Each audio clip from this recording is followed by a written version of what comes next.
আগামীকাল অনুষ্ঠিত হতে যাচ্ছে ত্রয়োদশ জাতীয় সংসদ নির্বাচন ও গণভোট। আর এই নির্বাচন আয়োজনকে ঘিরে ব্যয়ের পরিমাণ দাঁড়িয়েছে প্রায় ৩,১৫০ কোটি টাকা, যা দেশের ইতিহাসে অন্যতম বড় নির্বাচনী বাজেট। নির্বাচন কমিশনের তথ্য অনুযায়ী চলতি অর্থবছরের বরাদ্দ ছিল ২,০৮০ কোটি টাকা। পরে অতিরিক্ত ১,০৭০ কোটি টাকা যুক্ত হয় মোট ব্যয় গিয়ে ঠেকেছে ৩,১৫০ কোটিতে। গণভোট আয়োজনের কারণেই উল্লেখযোগ্যভাবে বেড়েছে এই ব্যয়। গড়ে প্রতি আসনে ব্যয় হবে প্রায় ১০.৫ কোটি টাকা। গত দ্বাদশ সংসদ নির্বাচনে মোট ব্যয় ছিল ২,২৭৬ কোটি টাকা, প্রতি আসনে যা ছিল ৭.৫ কোটি টাকারও কিছুটা বেশি। এবারে নির্বাচনে খাতভিত্তিক ব্যয়ের চিত্রও বেশ বড়সড়। দৈনিক ও খোরাকি ভাতা বাবদ ব্যয় হচ্ছে ৭৩০ কোটি ৪২ লাখ টাকা।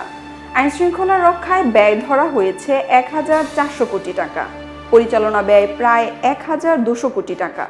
সম্মানী বাবদ যাচ্ছে প্রায় ৫১৫ কোটি টাকা।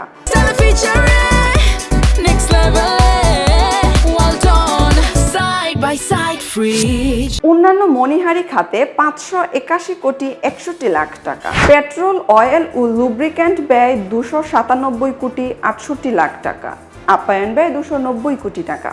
যানবাহন ব্যবহার ও পরিবহন খাত মিলিয়ে কয়েকশো কোটি টাকা বরাদ্দ রাখা হয়েছে। এছাড়া মুদ্রণ ও বাধাই সিল স্ট্যাম্প, ব্যালট বক্স, সরঞ্জাম ভাড়া ও মেরামত সহ বিভিন্ন খাতে রয়েছে আলাদা বরাদ্দ। এবারের পোস্টাল ব্যালটের ক্ষেত্রেও রয়েছে নির্দিষ্ট ব্যয়। প্রবাসীদের ক্ষেত্রে পোস্টাল ব্যালট খরচ হচ্ছে প্রায় ৭০০ টাকা, আর দেশের অভ্যন্তরে প্রতিটিতে ৩০ টাকা।